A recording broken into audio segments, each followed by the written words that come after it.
So you're in a relationship with a spouse or a girlfriend or a boyfriend, and it's making you question your life. I mean, they always got something to say, or they don't say anything at all. They always nagging you about what you did or what you didn't do. They take advantage of you. They may even have betrayed you or have cheated on you. I mean, it's gotten so bad that you might even start to think to yourself, what did I do to deserve this? Why should anyone have to deal with this in a relationship?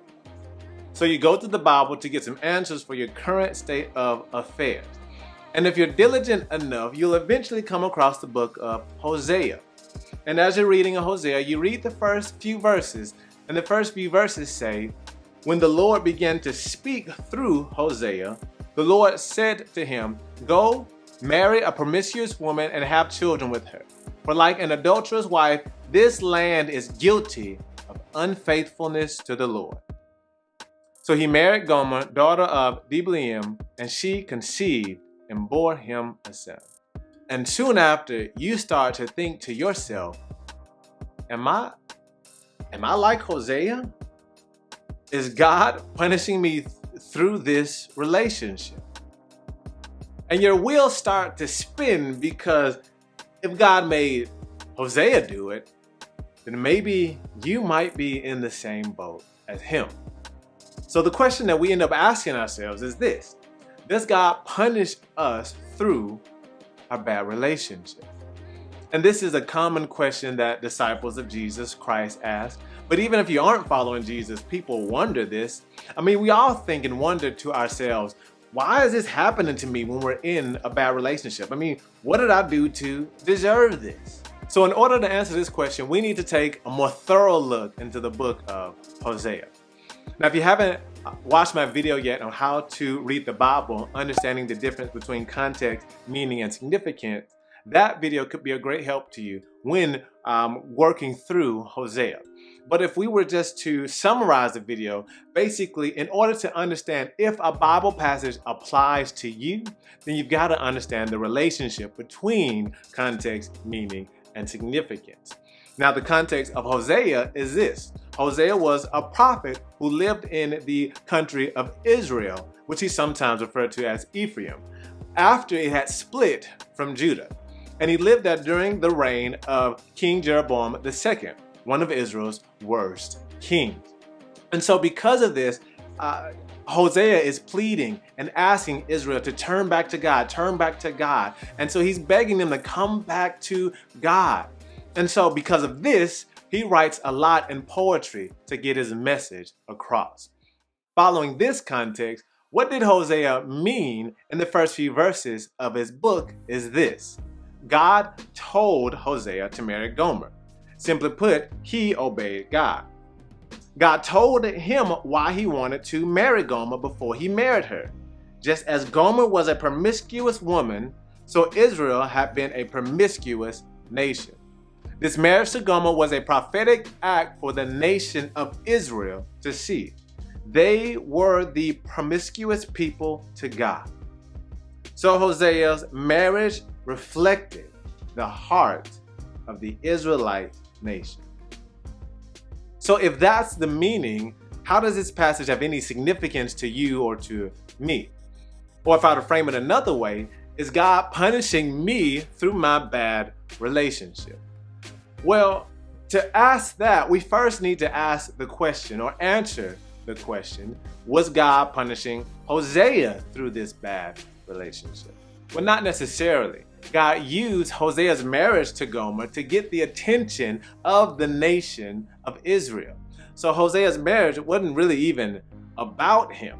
Yes, Hosea was hurt indirectly through all this, but God told Hosea to marry Gomer. So there is an ultimate good in the marriage for all involved, because God is good and he always does what's right. He told Hosea why he wanted him to marry Gomer before he married her. So he was prepared for it. The marriage was a prophetic act for the nation of Israel to see. The purpose of Hosea's marriage extended far beyond him and Gomer.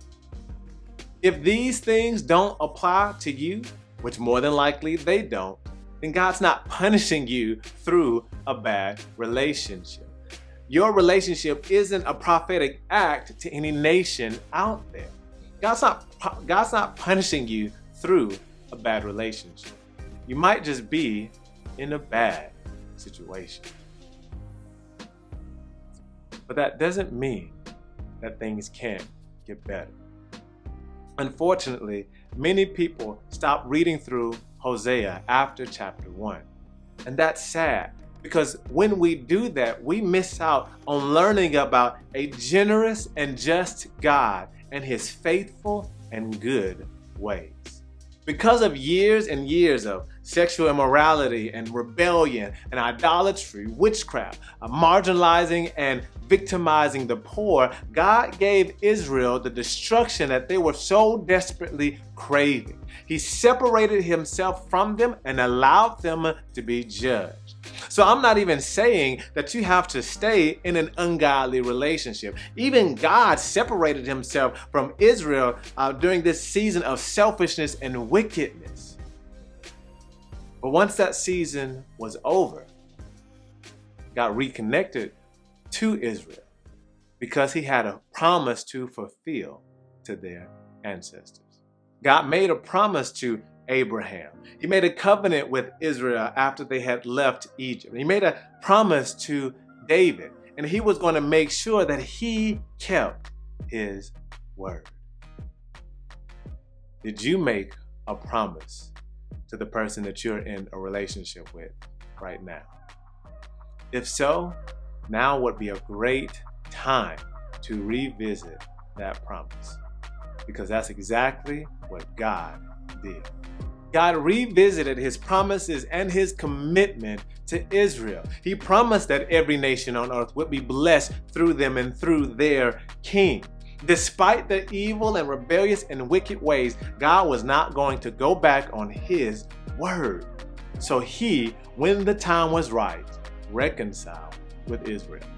If God showed that much grace to rebellious and idolatrous, wicked Israel, generation after generation after generation, how much grace should we show the people that we're in a relationship with?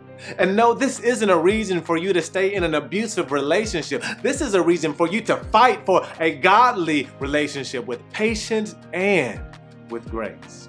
If you find yourself asking God if you're supposed to be in the relationship that you're currently in, well, just ask God these simple questions. Ask God, what is your desired outcome in this relationship? How can I partner with you to help your desires come to pass? Remember, our job as disciples of Jesus Christ is to deny ourselves, take up our cross daily, and follow him. We're not looking to do our own will. We're looking to do God's will. So seek the answers to these questions in prayer, in the Bible with context, and in healthy community. The answer will probably cost you something, but if you're already a disciple of Jesus Christ, just remember that your King knows best. Even though the cost to surrendering to Jesus is great, the life that he can produce through your life is so much greater. So be sure to turn that knowledge of Jesus into obedience to Jesus. Thank you so much for watching. And remember, surrendering to Jesus isn't just a one-time big decision, but a lifetime of intentional choices. God bless you.